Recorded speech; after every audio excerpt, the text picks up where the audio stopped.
All right, we're here at the 2024 PGA show, and I am honored to be next to the one and only Bob Vokey. Mr. Vokey, how are you today, sir? I'm very good. Excellent, excellent. So we're here today, and we're right off the launch of brand new wedges, the SM10. Yeah, SM10s.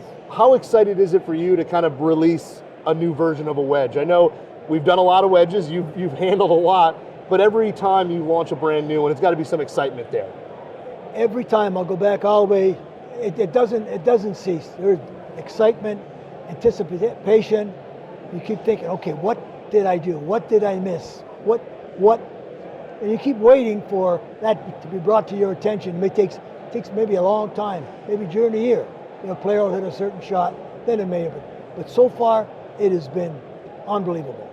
And yeah, with the brand new SM10, a lot of technology. I think it's funny that people look at wedges and I think they don't realize how much tech goes into a wedge.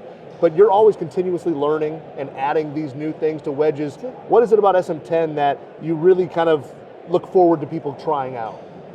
Well, for one thing, I always like the fact, you hit it right when you said trying out, because I've always loved the trajectory, the lower flight. It is unbelievable. We were able to lower that flight down. And that's what I think good wedge players always want, to hit the ball a little bit lower. That is so important. And then what I always harp on is feel. I believe sound and feel. That is the ultimate feedback that you want, because it's an art form. Wedge play is an art form, and that's where feel and sound come into the being. Then of course, maximum spin.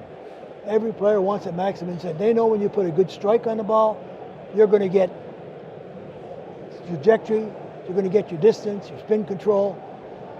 It's going to be there. Yeah, and I think for me, that was kind of one of the things in my fitting that I was not used to, was how kind of lower the ball came out with the 10s compared to my the 9s and the 8s even for me. And I was always someone trying to hit a higher ball when all of a sudden we're in the fittings. No, you want a little lower window. You're still going to have the spin.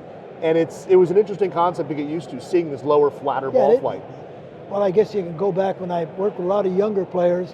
They grew up trying to hit the ball hard and high, bring it in high. And I try to explain to them, no, that is not right. Then they got to work, a little bit. Then all of a sudden, they come back and they'll say to me, yeah, man, Mr. Vokey, I do enjoy hitting the ball closer to the hole. Yeah. And then also, there's so much tour influence that goes into, Vokey wedges. But what is it that, regular players like myself and others out there, what is it that, we can kind of do to kind of, not necessarily be as good as those guys? I don't think we ever will. But, what is it about both the amateur and professional ranks that can both find advantages in these new wedges?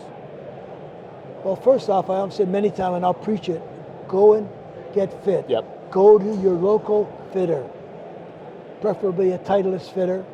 They know the product, and they're really well trained, and they can help you knock more shots off your game, and you'll start hitting the ball close to the hole, and you'll start enjoying the game. Yeah, and also I think a lot of people too, when they go into they see wedges and they see bounce and grinds, and they have a kind of an idea of what they maybe need. Right.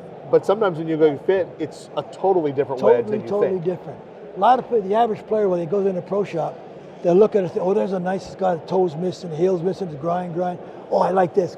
And it's a perfectly not the wedge that they should be using. It's going to cost them more shots, and their frustration is going to set in. Yeah. And I don't like that, because I say a bad fit can hurt me every much as a good fit can do. Yeah, and then also with the SM10, the new shaping. No doubt about it. Definitely a new shape. Yep. And how does that translate? Because I know when I got fit, they talked a lot about the wedges looking the same, no matter what the grind it is, no matter, they've all kind of flow together, but the new shaping is really, really good. Yes, we spend a lot of time there. Again, feedback based on the tour, getting out on tour, feedback from the players. What does it do? All right when you're hitting a square shot. What does it do when you open it up a little bit? What does it look like? Something may show up a little. Leading edge might not be right. The toe might be right, maybe a little rounded off. Those little things we take into consideration. Yeah. Then we try it again, bring it out to the players again, let them take a look at it. Yeah, and I do have to say, I'm a big fan. I like that clean transition from hosel to leading edge. It looks great on these wedges. But no, I'm excited. Thank you so much for the time, Mr. Vokey. It's been a pleasure. I'm excited. If you haven't hit the new SM10s yet, please go find your local dealer, your closest dealer, get fit and try them. They're really a great wedge. Thank you. Thank you very much. Thank you for having me. Thank you.